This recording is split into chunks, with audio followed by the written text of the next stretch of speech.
الله وبركاته. الحمد لله رب العالمين. الحمد لله نحمده ونستعينه ونستغفره ونؤمن به ونتوكل عليه ونعوذ بالله من شرور أنفسنا ومن سيئات أعمالنا ونعوذ بالله من شرور أنفسنا ومن سيئات أعمالنا من يهده الله فلا مضل له ومن يضلله فلا هادي له ونشهد أن لا إله إلا الله وحده لا شريك له ونشهد أن سيدنا ونبينا وحبيبنا ورحمتنا وقرة أعيننا وطبيب قلوبنا وشفيعنا وسندنا ومولانا محمدا عبده ورسوله صلى الله تعالى عليه وعلى آله وأصحابه وأزواجه أمهات المؤمنين الطاهرات وأتباعه وأشياعه وأنصاره وأصهاره وأولاده وذرياته وأمته وعلينا معهم أجمعين يا أرحم الراحمين. أما بعد فأعوذ بالله من الشيطان الرجيم. بسم الله الرحمن الرحيم. ألم تر إلى الذين تولوا قوما غضب الله عليهم ما هم منكم ولا منهم ويحلفون على الكذب وهم يعلمون. وقال يوم يبعثهم الله جميعا فيحلفون له كما يحلفون لكم ويحسبون أنهم على شيء ألا إنهم هم الكاذبون. استحوذ عليهم الشيطان فأنساهم ذكر الله أولئك حزب الشيطان ألا إن حزب الشيطان هم الخاسرون.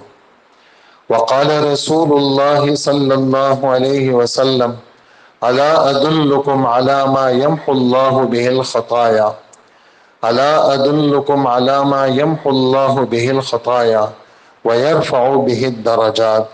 قالوا بلى يا رسول الله.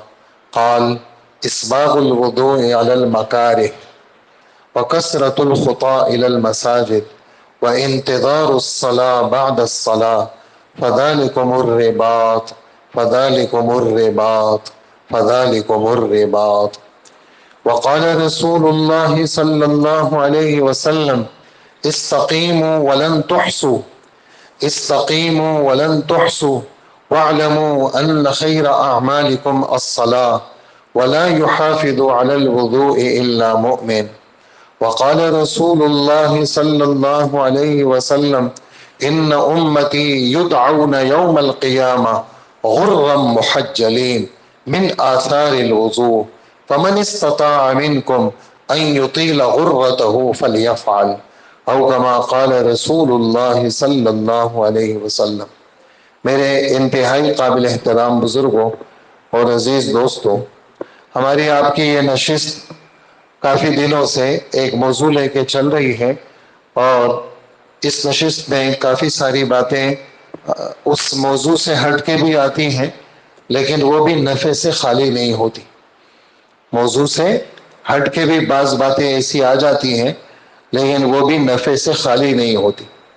پچھلے بیان میں ویسے ہی میں یہ والی بات پر ایک بات آپ کو سناؤں کہ پچھلے بیان میں ایک بات سامنے آئی کہ پاؤں کا وظیفہ دھونا ہے، پاؤں پہ مسح نہیں ہے. موزے پہ تو مسح ہے، ننگے پاؤں پہ مسح نہیں ہے. اس پر حدیث سنائی آپ حضرات کو کہ اللہ کے رسول نے فرمایا جو ایڑیاں خوش رہ گئیں وہ دوزخ میں جلے گی. ہمارے مسجد کے نمازی ہیں، بزرگ نمازی ہیں اور ہماری محفل کی زینت ہے، وہ مجھ سے ملے ایک دن ظہر میں، ہفتہ اتوار کا دن تھا. فرمانے لگے کہ میرے پاؤں تو میں تو کافی دنوں سے پاؤں نہیں دھو رہا، میرے پاؤں زخمی ہو جاتے تھے تو ڈاکٹروں نے کہا پاؤں پہ مسح کر لو، تو میں تو پاؤں پہ مسح کرتا تھا اور آپ نے بتایا کہ پاؤں پہ مسح تو ہوتا نہیں ہے. میں نے تو پاؤں دھونے شروع کر لیے. تو یعنی اب ڈاکٹر بہت ساری باتیں، معذرت کے ساتھ بہت سارے ڈاکٹر اس محفل میں ہوں گے، کم سے کم ڈاکٹر حضرات کا مفتیان سے تعلق ہونا چاہیے. جو مستند مفتیان کرام ہیں ان کے ساتھ ہر وہ ڈاکٹر جو سیٹ پہ بیٹھتا ہے اور اس کے ساتھ لوگوں کے روابط ہیں اس کا مفتیوں کے ساتھ تعلق ضروری ہے. اس لیے کہ جس بھی ہڈی والے ڈاکٹر کے پاس جائیں اور ذرا سا کوئی اپنے گھٹنوں کا کمر کا کچھ آپ بتائیں تو اتنی سختی کے ساتھ وہ آپ کو نماز میں منع کریں گے کہ آپ بھی کہیں گے کہ بس اگر میں نے کھڑے ہو کے نماز پڑھی تو بس میرے تو ہاتھ پیر ٹوٹ جائیں گے. اتنی شدت کے ساتھ وہ آپ کو کہیں گے.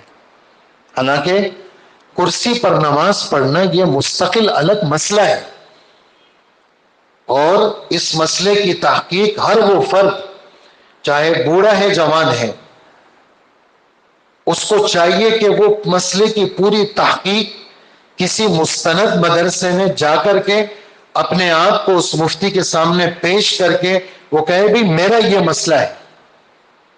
یہ بات تو بالکل سمجھ میں نہیں آتی کہ کسی ڈاکٹر نے کہا کہ بس خبردار آپ نے جو ہے نا اگر کھڑے ہو کے نماز پڑھی آپ نے کرسی پہ بیٹھ کے نماز پڑھنی. تو آیا ایک عذر جو واقعی عذر ہے اور اللہ کے ہاں عذر ہے آیا مجھے وہ عذر حاصل ہے کہ میں کرسی پہ بیٹھ رہا ہوں؟ تو یہ بات اپنے آپ کو کسی مستند مفتی کے پاس لے جا کر کے تھوڑا سا وقت جیسے ڈاکٹر کے لیے 5-6 گھنٹے انتظار کرتے ہیں مدرسے میں اتنا انتظار کرنا نہیں ہوگا. 8 سے 12 ہمارا دارالفتہ کھلا رہتا ہے اور 2:30 سے 4:30 اور جمعے کو چھٹی ہوتی ہے. اتوار کو دارالفتہ کھلا ہے اور 2 سے 2.5 کلومیٹر کا فاصلہ ہے بندوری ٹاؤن مدرسے کا. وہاں جائیں کسی مفتی صاحب کے پاس بیٹھے کہ بھئی مجھے ڈاکٹروں نے کہا ہے کہ کرسی پہ نماز پڑھیں میرے لیے کیا حکم ہے. اب وہ آپ سے آپ کی صحت کے بارے میں پوچھیں گے کہ آپ کتنا کھڑا ہو سکتے ہیں, رکوع میں کتنا جھک سکتے ہیں, آپ زمین پہ کیسے بیٹھ سکتے ہیں, آپ سجدے پہ قادر ہیں یا نہیں, آپ پاؤں موڑ سکتے ہیں یا نہیں. 5 منٹ کا کام ہے لیکن اس سے یہ ہوگا کہ آپ پورے مکمل تسلی تشفی کے ساتھ واپس ہوں گے. اگر انہوں نے آپ کی کیفیت دیکھ لی کہ واقعی آپ معذور ہیں تو اشکال کی کوئی بات ہی نہیں ہے. ڈاکٹر نے بھی کہہ دیا مفتی صاحب نے بھی کہہ دیا کو غصے پہ پڑے نماز. لیکن اگر واقعی میں بندہ معذور نہیں ہے اور 5 سال ہو گئے کرسی پہ نماز پڑھ رہا ہے اور اس کے عذر کی نوعیت اس قسم کی ہے ہی نہیں کہ وہ کرسی پر نماز پڑھنے کا اس کو جواز ہی نہیں ہے تو اس کی یہ 5 سال کی نمازیں کہاں جائیں گی. بس اتنی سی بات. تو اس میں عرض یہ ہے بہت ساری چیزیں ہم اس طرح کرتے ہیں جس میں ہم پوچھنے کی زحمت ہی نہیں کرتے اور ہم کہتے ہیں بٹن دباؤ اور گوگل میں سرچ کرو اور یہ مسئلہ کیا ہے. گوگل تھوڑی آپ سے کوئی سوال پوچھے گا, وہ تو آپ کو ایک صورت بتائے گا. جیسے آپ گوگل پہ ڈاکٹر کو سرچ نہیں کرتے اور جا کر کے اس سے علاج اپنا تجویز دوائیوں کا نہیں کرتے, وہاں فیس بھی دیتے ہیں لائن میں بھی بیٹھتے ہیں اور اسٹور کی کلفتیں بھی اٹھاتے ہیں اور فزیو تھراپی کی کلفتیں بھی اٹھاتے ہیں اور تکلیفوں پہ تکلیفیں اٹھا کر کے خود جا کر کے کام کرتے ہیں. ایسے ہی آسمانی بات جو کسی جاننے والے کے سامنے جا کر کے, یہ بالکل انصاف والی بات میں کر رہا ہوں, نہ میرا مقصود کسی پر تنقید کرنا ہے نہ میں کسی کو جانتا ہوں کہ وہ معذور نہیں ہے اور وہ کرسی پر ہے, مجھے کچھ پتہ نہیں. لیکن ایک عام سی بات آ گئی کہ بھائی بہت سارے مسئلے ایسے ہیں جو ہم اپنی سوچ سے کرتے ہیں اور وہ غلط ہوتا ہے, وہ غلط ہوتے ہیں, اس سے ایک فرض چیز ختم ہو جاتی ہے. مثلا آپ کو ایک مثال دوں, مثال کیا, ایک نمازی ہے ہمارے بڑے اچھے پکے نمازی ہیں, وہ فرمانے لگے کہ جیسے امام کے پیچھے قرات کا حکم صرف اللہ اکبر اور ثنا پڑھنی ہے, نہ فاتحہ پڑھنی ہے نہ سورت پڑھنی ہے, باقی ساری تسبیحات پڑھنی ہے. انہوں نے مجھ سے ایک سوال کیا, وہ کیا کہ آیا نماز شروع کرتے وقت اگر اللہ اکبر بھی امام کے ذمے, بس کھڑے ہو گئے اللہ اکبر بھی امام نے کر لیا, میں چپ آ کر کے کھڑا ہو گیا, تو نماز شروع ہو گئی.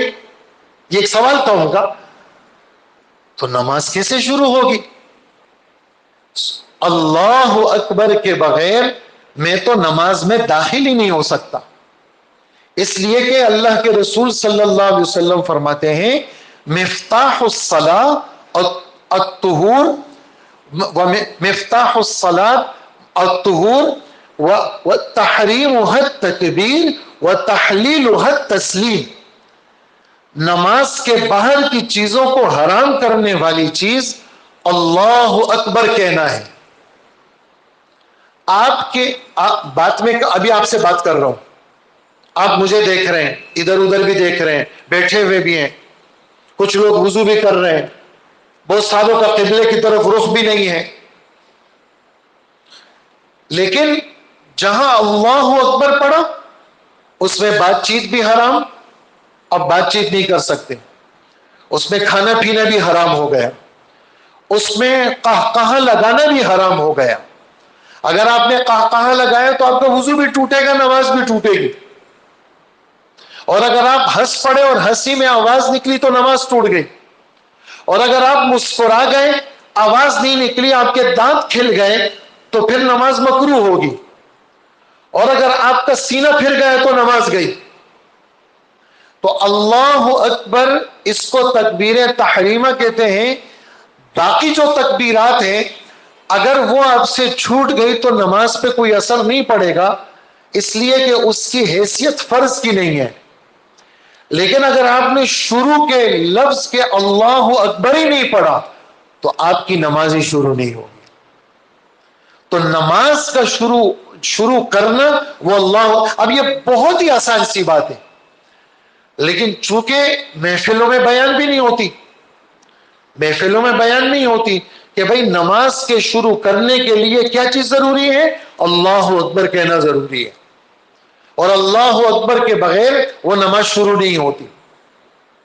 اللہ اکبر کہنا فرض ہے. جیسے قرات فرض ہے، رکوع فرض ہے، سجدہ فرض ہے، اور اسی طرح جو ہے وہ قیام فرض ہے، کھڑا ہونا فرض ہے، ایسے ہی اللہ اکبر کہنا بھی فرض ہے. تو بعض بہت چھوٹی چھوٹی باتیں چونکہ مذاکروں میں نہیں آتی، بیانات میں نہیں آتی، تو وہ دل دماغ سے اوجھل ہو جاتی ہیں. اور نماز کا مذاکرہ، وضو کا مذاکرہ، میں سمجھتا ہوں استنجا، وضو، نماز، یہ ہر سال میں 2 سے 3 دفعہ اس کا مذاکرہ بھری محفلوں میں آنا چاہیے. اور ہمیں بھی طلب کے ساتھ ان مذاکروں کو سننا چاہیے. مذاکرہ کیا؟ قرآن و حدیث کا مجموعہ، اللہ کے رسول نے کیا فرمایا اور اللہ پاک نے اس سلسلے میں کیا فرمایا. تو ہمارے موضوع چل رہا ہے، اسی میں یہ باتیں ہماری چل رہی ہیں کہ مومن ان تمام چھوٹی چھوٹی چیزوں کا خیال رکھتا ہے. جو منافق ہوتا ہے وہ ادھر ادھر کی چیزوں کے پیچھے تو پڑتا ہے، لیکن جو مرکزی اور بنیادی چیزیں ہیں اس کو منافق کیا کرتا ہے؟ نظر انداز کرتا ہے. ہمارے رب قرآن پاک کے اندر وہ منافقوں کی خصلتیں، میں نے 28واں پارہ سورہ مجادلہ کی کچھ آیتیں پڑھی. سورہ منافقون کی صورت ہماری چل رہی ہے، اس میں منافقوں کی کچھ باتیں ہمارے رب نے ہمیں بتائی ہیں کہ دل سے یہ کافر ہیں، زبان سے یہ جتنی بھی گواہیاں دیں ان کی گواہیوں کا کوئی اعتبار نہیں. نمبر 2، قسمیں کھانا ان کا مزاج ہے. قسمیں کھانا ان کا مزاج ہے. ہمارے نبی صلی اللہ علیہ وسلم فرماتے ہیں جو آدمی قسموں کا عادی ہو اور قسم کے ذریعے سے اپنے سودا کو بیچتا ہو تو الحلف الکاذب منفقۃ للسلعۃ ممحقۃ للبرکۃ. یہ جھوٹی قسمیں تمہارے کاروبار کو تو چلا دے گی. جھوٹی قسمیں، جھوٹ بولنا، غلط چیز کو پیش کرنا، جو اصل ہے اس کو چھپانا اور غلط کو پیش کرنا، یہ جھوٹی قسمیں تمہارے کاروبار کو تو چلا دیں گی لیکن تمہارے رزق سے برکت کو ختم کریں گی. تمہارے رزق سے برکت کو ختم کیا کرے گی؟ مٹا دے گی. ممحقہ کا ترجمہ جڑ سے کسی چیز کو مٹا دینا. تو منافق کی عادت قسم کھانا، منافق کی عادت آپ کے سامنے بہت اچھا رہنا اور آپ کے پیچھے آپ کی جڑوں کو کاٹنا. ایسا منافق آدمی آپ کے سامنے بہت اچھا اور پیچھے چلا گیا، یار میں تو مذاق کر رہا تھا اور اس میں تو یہ خامیاں ہیں. وہ منافق آدمی کی ایک خصلت، 5ویں 6ٹھی آیت منافق، یہ میں اس کا مفہوم سورہ منافقون کا عرض کر رہا ہوں. منافق آدمی کا جی چاہتے اس سے گفتگو کرنے کو. کیوں؟ بڑا خوبصورت بدن، بڑا ڈیل ڈول والا بدن، بڑا حسین و جمیل، اور ایسا بات کرنے میں اس کا کوئی ثانی نہیں. بات کرے تو سب کہے یار کتنی اچھی بات ہے. اللہ پاک فرماتے ہیں وَإِذَا رَأَيْتَهُمْ تُعْجِبُكَ أَجْسَامُهُمْ، آپ جب ان منافقوں کو دیکھیں گے ان کے بدن آپ کو بڑے اچھے لگیں گے، بڑے خوبصورت ہوں گے. وَإِن يَقُولُوا تَسْمَعْ لِقَوْلِهِمْ، جب بات کریں گے تو آپ ان کی بات کو بڑی توجہ سے سنیں گے. کیوں؟ بڑا اچھا انداز ہوگا بات کرنے کا. كَأَنَّهُمْ خُشُبٌ مُّسَنَّدَةٌ، لیکن سن لو اے مسلمانوں، جیسے ایک مضبوط لکڑی سہارا لگا کر کے اس کو کھڑا کر دو، جیسے وہ بے جان لکڑی اس کو گرا دو تو کچھ نہیں کہے گی، کھڑا کر دو تو کچھ نہیں کہے گی، کاٹ دو تو کچھ نہیں کہے گی. کہ ان منافقوں کی مثال بے جان ہونے کے اندر اور اندر سے کھوکھلے ہونے کے اندر لکڑیوں کی طرح ہے. اور یہ منافق ہر وقت خوف زدہ رہیں گے، منافق کو کبھی بھی اطمینان نہیں ہوگا. اور اللہ پاک ایک قسم کی آپ سمجھے کہ بد دعا دے رہے ہیں، خدا ان کا بیڑا غرق کرے. اللہ پاک فرما رہے ہیں خدا کی مار ہو ان پر کہ مذہب اسلام کو چھوڑ کر کے کہاں ادھر ادھر بھٹک رہے ہیں. اور ایک اور خصلت منافق کی کہ جب ان کو کہیں بھئی آ جاؤ صحیح چیز اختیار کر لو، اللہ کا فضل ہے قیامت تک صحیح چیز محفوظ ہے، اللہ کا فضل ہے آسمانی چیزیں محفوظ ہیں.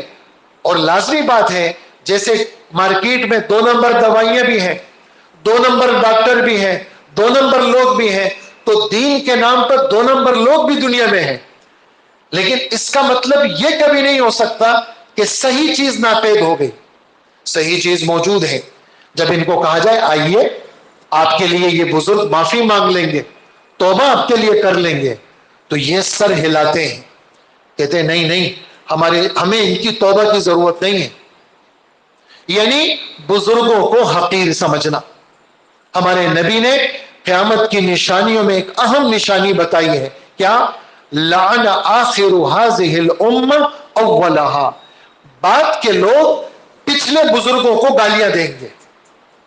بعد کے لوگ جن کو کچھ نہیں پتا وہ اکابرین کو گالیاں دیں گے، صحابہ کو برا کہیں گے، تابعین کو برا کہیں گے، محدثین کے بارے میں الفاظ جملے کسیں گے، ائمہ کے بارے میں، امام ابو حنیفہ کے بارے میں، امام شافی کے بارے میں، بزرگان دین کے بارے میں ان کے الفاظ صحیح نہیں ہوں گے. اور عجیب آپ کو بتاؤں، یہ جو بڑوں کی بد دعا ہے، چاہے وہ بڑے جا چکے ہو، ان بڑوں کی بد دعا چاہے وہ اس دنیا میں نہیں بھی ہو، ان کی روح بد دعا کرتی ہے اور آدمی کہیں کا نہیں رہتا. کل ہمارے سبق میں ایک حدیث گزری، حضرت صحابی تھے سعد بن ابی وقاص رضی اللہ عنہ. حضرت عمر نے ان کو بھیجا کوفہ کے اندر، کوفہ عراق کا ایک شہر ہے. ان عراق والوں نے، ان کوفہ والوں نے حضرت عمر کو کہا ہمیں یہ امیر ہمیں نہیں چاہیے. کیوں؟ یہ نماز اچھی نہیں پڑھاتے. حضرت عمر رضی اللہ تعالی عنہ نے جمع کیا لوگوں اور کہا کہ سعد یہ لوگ آپ کے بارے میں کہتے ہیں آپ کی نماز اچھی نہیں ہے.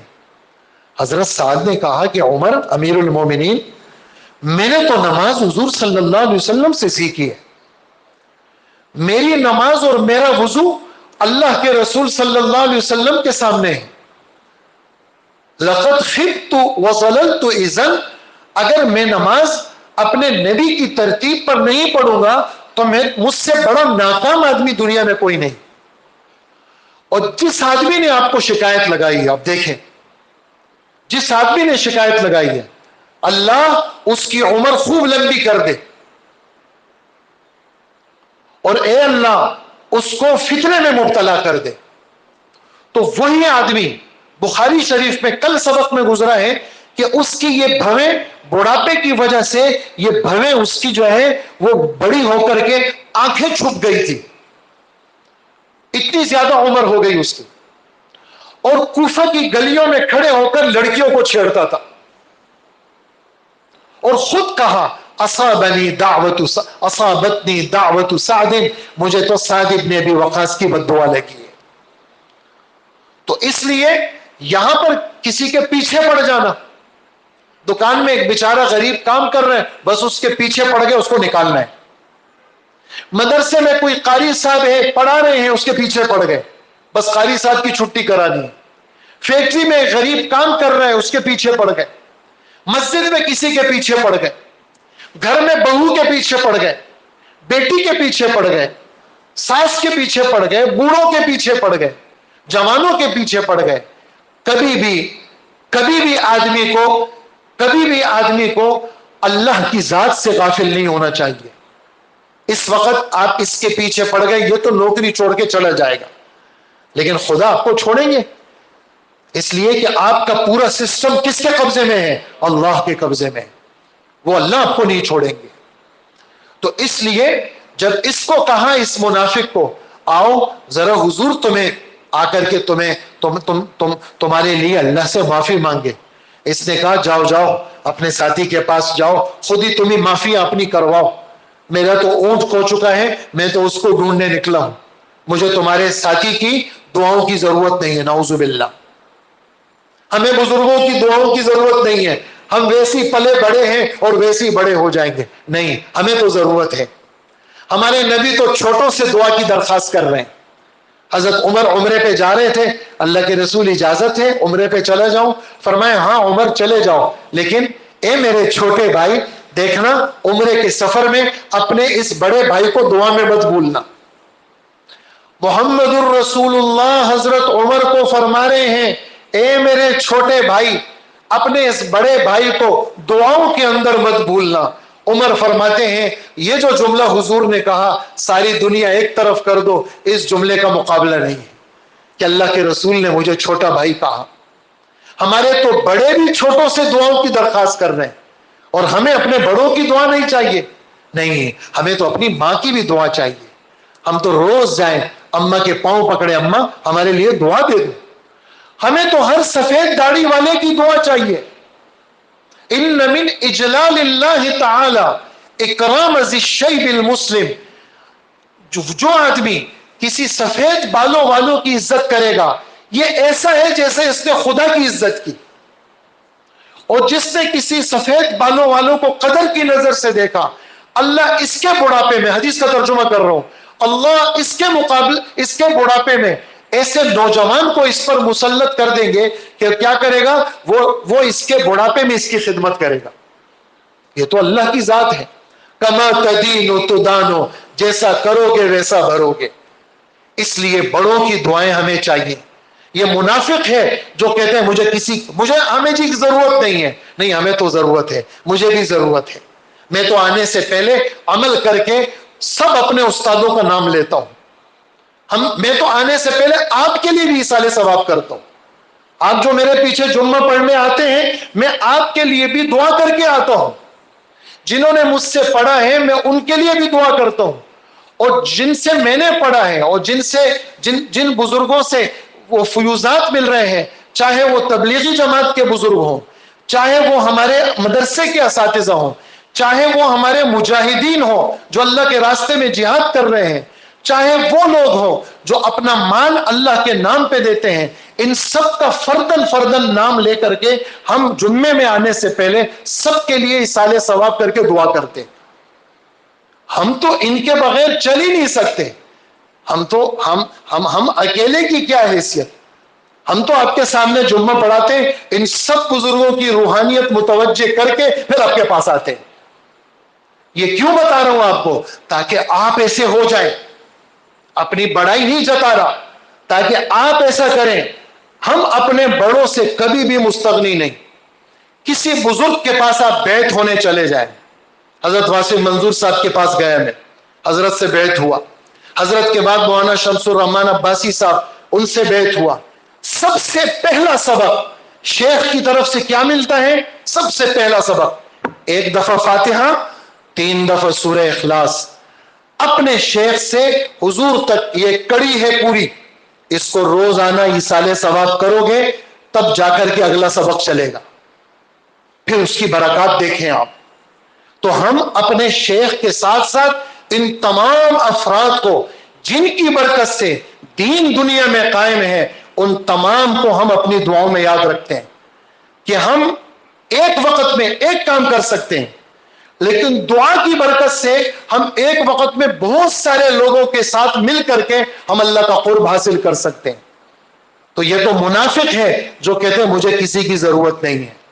کلا ان الانسان لیطغی ان رآہ استغنی ان الی ربک الرجعی. سورہ اقرا بسم ربک الذی کی آیت ہے. کیا سن لو یہ بات کہ انسان بڑا سرکش ہے, اپنے آپ کو دوسروں سے بے پرواہ سمجھتا ہے. پیسہ سب کچھ نہیں ہے, بنگلہ بھی ہے, پیسے بھی ہیں, لوگوں سے تعلقات بھی ہے. اجی ہم تو اللہ تک پہنچ جائیں گے. اللہ تک پیسوں سے نہیں پہنچیں گے, اللہ تک تو بزرگوں سے پہنچیں گے, اپنے استادوں کی صحبت سے پہنچیں گے, اپنے استادوں کی دعاؤں سے پہنچیں گے, اپنے والدین کی خدمت سے پہنچیں گے. جن سے آپ کو دین مل رہا ہے ان کی عزت کرو, جن سے آپ کو خدا کا تعلق مل رہا ہے ان کی عزت کرو. منافق کی طرح اپنے کو مستغنی مت سمجھو. یہ کافروں کی تعلیم ہے کہ بس کالج پڑھ لیا اور او لیول اے لیول کر لیا, اب اپنے استاد کو بھول گئے. نہیں, ہمارے تو ہم استادوں کو کیسے بھول سکتے ہیں؟ ہمارے تو یہی اساتذہ جنت میں لے جانے کا سبب بنیں گے. کل قیامت کے دن جس استاد نے مجھے حفظ کیا میں تو اس کی برکت سے جنت میں جاؤں گا. جس استاد نے میرا قبلہ درست کیا میں اس کی برکت سے جنت میں جاؤں گا. کل ہمارے استاد ملے, گلے لگایا, ہاتھ پکڑا, یوں ساتھ لے کے جانے لگے. تو میں نے کہا استاد جی ایک بات کہوں. کہو. میں نے کہا جیسے کل جنت میں جاؤ گے نا ایسے ہی میرا ہاتھ پکڑ کے جنت میں لے جانا. ہمارا تو یہ نظریہ, یہ تو منافق کا نظریہ ہے جو کہتے ہیں ہمیں کسی کی ضرورت نہیں, بس سارا سیٹ اپ ہو گیا اب مجھے کچھ نہیں چاہیے. نہیں, اس لیے یہ بات اپنے دل دماغ میں بٹھا دیں, ہم اپنے بزرگوں کے ساتھ البرکت مع اکابرکم, ہمارے نبی کا فرمان برکت تو بڑوں سے ملے گی. برکت تو کہیں جواب میں کہیں برکت تو بڑوں سے ملے گی. تمہارے ماں باپ سے برکت ملے گی, تمہارے استادوں سے برکت ملے گی, یہ سفید داڑھی والوں سے برکت ملے گی, جنہوں نے تمہیں الف با تا سا پڑھایا ان سے برکت ملے گی, جو تمہیں بخاری شریف پڑھا چکے ان سے برکت ملے گی, جو تمہیں تبلیغ میں لگا چکے ان سے برکت ملے گی, جو تمہیں خدا تک پہنچا رہے ہیں ان سے برکت ملے گی. یہ برکت تو تمہارے بڑوں کے ساتھ ہے. اس لیے کبھی بھی اپنے آپ کو مستغنی نہ سمجھے. مستغنی ہونا متکبر کی علامت ہے, اور مستغنی ہونا یہ کافر کی صفت ہے جو سورہ واللیل اذا یغشی میں ہے. تو یہ فرمایا کہ منافق نے یہ کہا. ہمارے نبی, ہمارے رب فرما رہے ہیں نبی آپ تو دونوں جہاں کے سردار ہیں, آپ اگر ان کے لیے, ان منافقوں کے لیے ہم سے بخشش بھی مانگیں گے نا ہم کبھی بھی ان کی بخشش نہیں کریں گے. اگر آپ 10واں پارہ, اگر آپ 70 دفعہ بھی ان کے لیے ہم سے بخشش مانگیں گے ہم ان کی پھر بھی بخشش نہیں کریں گے. کیوں؟ اس لیے کہ کافر جب تک اس کے پاس ایمان نہ ہو اس کے لیے کسی بڑے سے بڑے آدمی کی معافی بھی وہ اس کے کام نہیں آ سکتی. جب تک اگر مومن بن گئے اس کے بعد اگر آپ گناہ گار ہیں تو پھر تو کسی کی سفارش کام آ جائے گی. لیکن اگر کافر ہے بندہ تو کسی صورت میں کسی کی سفارش کام نہیں آئے گی. یہ فرمایا. اور پھر اگلی بات منافق نے یہ کہا, منافقین نے, کہ آج بھی بہت سارے وہ لوگ جو کہتے ہیں رزق ہمارے پاس ہے, وہ کہتے ہیں جی یہ اس طرح کے حالات پیدا کرو تاکہ اللہ کا دین دنیا سے مٹ جائے. کبھی قتل و غارت کی فضا قائم کر دو تاکہ دین دنیا سے مٹ جائے. کبھی اس طرح کی مصنوعی مہنگائی کر دو تاکہ جو ہے وہ دین والے لوگ پریشان ہو جائیں اور اللہ کا دین دنیا میں پھیلنا بند ہو جائے. یہ آج کا نعرہ نہیں ہے، یہ ہزاروں سال پرانا نعرہ ہے کہ غیر وہ سارا پورا دنیا کا نظام وہ اپنے ہاتھ میں سمجھتے ہیں کہ ساری دنیا کی معیشت ہمارے قبضے میں ہے، ہم جس طرح چاہیں کر لیں گے. حالانکہ یہ بات آسمانوں سے اتری ہوئی بات ہے جو آپ کے سامنے میں سورہ والذاریات کی پہلے رکوع کی آخری آیت پڑھوں گا. اللہ پاک فرماتے ہیں وَفِي السَّمَاءِ رِزْقُكُمْ وَمَا تُوعَدُونَ، روزی تو آسمانوں میں ہے اور جس چیز کا تم سے وعدہ ہے وہ بھی آسمان میں ہے. اور پھر اے مسلمانوں، اس دنیا کے نشے کے اندر اور دنیا کے ماحول میں یہ بات تم پہ لگ نہیں رہی ہے اس لیے کہ تم نے کوئی جوش کا اظہار نہیں کیا، لہٰذا میں تمہارا رب ہو کر کے تمہارے سامنے میں قسم کھاتا ہوں. اللہ اکبر. کس بات پہ؟ کہ آسمانوں میں تمہارا رزق ہے، اس لیے کہ رب آسمانوں سے رزق کے فیصلے کرتے ہیں. روزانہ سورج نکلتا ہے، نبی کی حدیث سناؤں آپ کو، سورج نکلتا ہے اس کے ساتھ دو فرشتے آتے ہیں. دو فرشتے آتے ہیں، کیا کرتے ہیں؟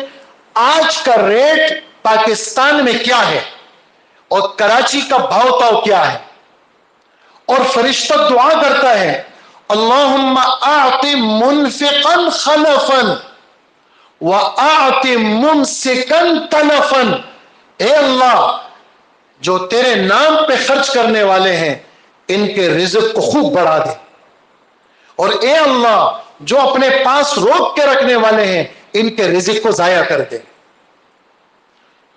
تو تمہاری روزی آسمانوں میں ہے، فیصلے آسمان سے ہوتے ہیں. میں آسمان اور زمین کا رب اس بات پر قسم کھاتا ہوں کہ یہ بات سچ ہے. دنیا کے کسی فرد کے پاس روزی نہیں ہے. جیسے میں بات کر رہا ہوں، جیسے یہ بات آپ سن رہے ہیں، جیسے اس کے کھرے اور سچ ہونے میں کوئی شک نہیں ہے، ایسے ہی آسمانوں میں تمہاری روزی ہے، اس میں کوئی شک نہیں ہے. ہاں، روزی کے تنگی کے اسباب وہ کیا ہے؟ وہ اللہ کی نافرمانی ہے. کیش کاؤنٹر پہ بیٹھ کر کے مالک بیٹھا ہوا ہے اور بریانی بک رہی ہے، چائے بک رہی ہے، ہوٹل سے مختلف قسم کے کھانے جا رہے ہیں، مختلف کپڑے بک رہے ہیں، گارمنٹس کے سوٹ بک رہے ہیں، اور میرا یہ روزی چل رہی ہے جناب، اور کیش کاؤنٹر پہ میں مالک بیٹھا ہوں اور میں فلم دیکھ رہا ہوں موبائل میں موبائل چل رہا ہے جی، میں گندی چیزیں دیکھ رہا ہوں. میں روزی کے آنے کے وقت میں گناہ میں مبتلا ہوں. تو ایسا فرد جو رزق کے موقع پر گناہ کرتا ہے، اللہ اس کے رزق کی بندش کا فیصلہ کرتے ہیں. یہ میں نہیں کہہ رہا، یہ اللہ کے رسول کی بات ہے. کیا فرما رہے ہیں؟ ان الرجل لیحرم الرزق بالذنب یصیبہ، آدمی گناہ کے ارتکاب کی وجہ سے رزق سے محروم ہو جاتا ہے، چکر مارتا رہتا ہے. کثرت کا نام روزی نہیں ہے. میرے پلاٹ ہے جی، میری تو فلانی جگہ سے میری انکم اتنی ہو جاتی ہے، مجھے کمائی کی ضرورت نہیں ہے. یہ جملے بھی لوگ کہتے ہیں، اس لیے اگر میں گناہ کروں تو کچھ نہیں ہوگا. نہیں، یہ تو خدا سے مقابلہ ہے. اس لیے آدمی کو چاہیے رزق کی بندش کے اسباب سے توبہ کرے. اس میں سب سے پہلا سبب گناہ کرنا ہے، اور گناہوں میں بدنظری گناہ یہ سر فہرست ہے جس سے دل ایک دم سیاہ ہو جاتا ہے. تو کوئی بھی اپنے آپ کو کائنات کا کوئی فرد معیشت پہ قابو سمجھتا ہے، اللہ کی بات سن لے. وہ کیا؟ یہ منافقوں کے نعرے ہیں. هم الذين يقولون لا تنفقوا على من عند رسول الله حتى ينفضوا. منافقین کا نعرہ ہے کیا؟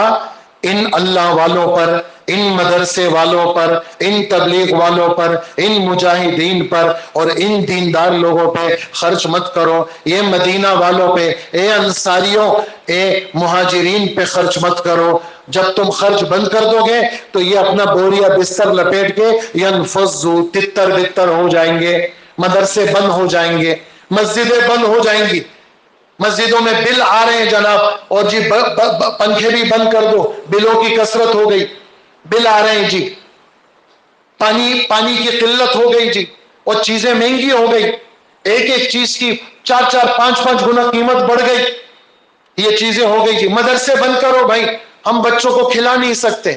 نہیں، مدرسے کیسے بند ہوں گے؟ اس لیے کہ یہ تو آسمان سے نظام چل رہا ہے، یہ کسی یہودی کے پاس تھوڑی ہے۔